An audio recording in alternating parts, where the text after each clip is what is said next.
शिकोपुर में मूर्ति अनावरण के कार्यक्रम में पहुंचे केंद्रीय मंत्री राव इंद्रजीत। देखिए हमारी इस खास रिपोर्ट में कि आज के दिन हमने और आपने नरेंद्र भाई मोदी के अंदर विश्वास रखना चाहिए।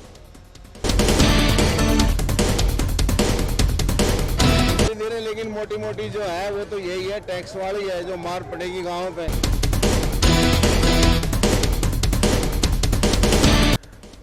गुरुग्राम के शिकोपुर में मूर्ति अनावरण पे केंद्रीय मंत्री राव इंद्रजीत सिंह पहुंचे, जिनका यहां पहुंचने पर राव अभय सिंह द्वारा भव्य स्वागत किया गया। केंद्रीय मंत्री राव इंद्रजीत सिंह ने कहा कि मानेसर नगर निगम के गठन को प्रक्रिया भी शुरू हो गई है, जिस पर चिंता व्यक्त की गई है कि अब हमारी जेब से हाउस टैक्स के नाम पर पैसा निकाला जाएगा। इस बारे में क्या होगा मैं नहीं जानता, पर मेरा प्रयास रहेगा कि मानेसर नगर निगम में शामिल किए गए गाँव के लोगों से हाउस टैक्स न लिया जाए, क्योंकि दिल्ली में ग्रामीणों से हाउस टैक्स नहीं लिया जाता। साथ ही यह भी कहा है कि गुरुग्राम में नगर निगम बना तब भी उनका यही मत था। यह बात उन्होंने गुरुवार को जिले के गांव शिकोपुर में उपस्थित जनसमूह को संबोधित करते हुए कही। अपने संबोधन में राव इंद्रजीत सिंह ने कहा कि वर्तमान हरियाणा सरकार हमारी वजह से बनी है। जब हमारा सरकार बनाने में इतना भारी योगदान हो तो उस हिसाब से हमें महत्व मिलना भी चाहिए। गांव शिकोपुर की सड़क को राष्ट्रीय राजमार्ग नंबर 48 से जोड़ने वाले स्थान पर फुट ओवरब्रिज बनाने की मांग पर केंद्रीय मंत्री राव इंद्रजीत सिंह ने आश्वासन दिया है कि यह ब्रिज जल्द ही बन जाएगा।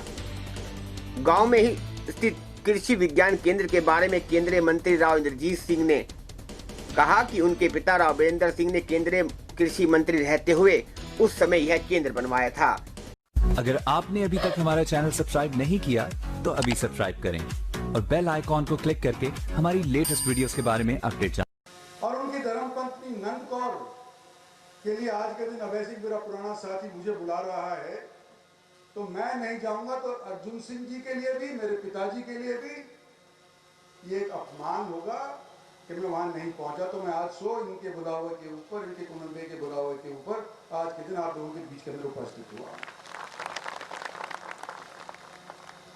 पूछने वाले तो पूछ लिए थे कि 3 साल बाद क्यों किया वैसे, लेकिन इसने पहले ही जवाब दे दिया कि भाई 3 साल तो हो गए, महामारी का दौर था, उससे पहले इलेक्शन का दौर था, धन्यवाद भी ठीक ढंग से हम नहीं कर पाए लोगों का। लोकसभा के चुनाव हुए, हरियाणा के चुनाव हुए, महामारी हो गई, और जो लोग उम्मीद इस सरकार से करे आए थे दोबारा से बनाने की, उसके ऊपर भी अभी आधा अधूरा ही काम हो पाया है, ये सभी जानते हैं। आज महामारी एक तरफ, अनेक प्रदर्शन दूसरी तरफ जगह जगह के ऊपर होने लग रहे। क्या हल निकलेगा ये मैं नहीं मानता, लेकिन यह जरूर कहता हूं कि आज के दिन हमने और आपने नरेंद्र भाई मोदी के अंदर विश्वास रखना चाहिए। मैं साथ साथ आपसे ये भी कहना चाहता हूं कि हमारा राब्ता एक संगठन बना है। आपने मुझे, मेरे साथियों को कभी सरपंच बनाया, कभी एमएलए बनाया, कभी मंत्री बन गए, कभी मेयर बन गए, लेकिन आज के दिन हरियाणा सरकार आज के दिन कार्यरत है। हम और आप तो दिल से जानते हैं कि हमारी वजह से कार्यरत है, ये तो हरियाणा के और जगहों के ऊपर तो हरियाणा सरकार को पछाड़ दिया गया। और जब हमारा इतना भारी योगदान हो और उसके बाद हमारे को उस हिसाब से महत्व ना मिल रहा हो, तो भाई चिंता का तो विषय हर एक के लिए बन ही जाता है, चाहे बुजुर्ग हो, चाहे नौजवान हो, नर हो, नारी हो, सबके लिए चिंता का विषय बन जाता है। और आज यहां पर जिक्र हुआ मानेसर नगर निगम बनने का, और साथ साथ चिंता भी हो गई कि हमारी जेब के अंदर हाथ डाल करके टैक्स के लिए पैसे नहीं ले लेंगे। तो गुड़गांव के अंदर अभी तक हम ये सीमा पार नहीं कर पाए। गुड़गांव और दिल्ली के बॉर्डर के अंदर, दिल्ली के अंदर पैसे नहीं लिए जाते हाउस टैक्स के, लेकिन गुड़गांव के अंदर आज के दिन वसूले जा रहे हैं। और डर हमारे को और आपको सच है कि यहाँ पर भी शायद यही हो कि टैक्स के पैसे लिए जाए।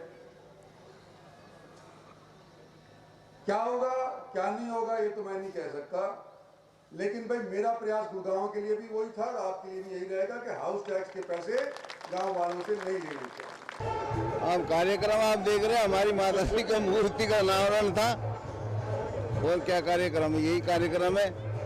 मानेसर को अब 11वां नगर निगम बना दिया गया है, तो क्या शिकायतें रहेंगी अब?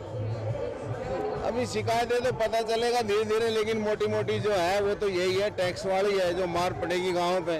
अभी जो कोई अपना घोंसला, अपना घर, अपना गतवाड़ बनाए बैठा था, उसको भी दिक्कत होगी अभी। तो अभी ये देखो क्या सिस्टम है, राव साहब के नज़रों में डाल दिया उन्होंने, प्रशासन से बात करेंगे और जो कोई भी समाधान होगा बाजी वो उसे किया जाएगा। क्या लगता है कि नगर निगम बनने के बाद अब विकास की तर्ज पर जा पाएगा मानेसर? देखो अभी तो जब तक चुनाव नहीं होते हैं तो प्रशासन के हाथ में है, प्रशासन कितना काम कर पाता है कितना नहीं कर पाता है। अब चुनाव हो जाएगा उसके बाद पार्षद आएंगे, मेयर आएंगे, उनकी ड्यूटी बनती है। अभी तक तो प्रशासन का ही काम है। तो 4 पंचायतों से ले चुके हैं, वैसी पंचायत के चुनाव आ रहे हैं, तो अभी तो प्रशासन तो काम कितना कर पाएगा कितना नहीं कर पाएगा। मैं तो अभी एक सुझाव देने वाला था कि एक कमेटी बनाई जाए, कम से कम 29 गाँव है, 29 के जो मौजूदा सरपंच है उनको कमेटी में लिया जाए और उनको सलाह करके विकास करा जाए। गुरुग्राम से एनसीआर न्यूज के लिए एमी शर्मा की खास रिपोर्ट। इस वीडियो को ज़्यादा से ज़्यादा शेयर करें और आगे न्यूज़ के साथ बने रहने के लिए चैनल को लाइक व सब्सक्राइब करें। नमस्कार।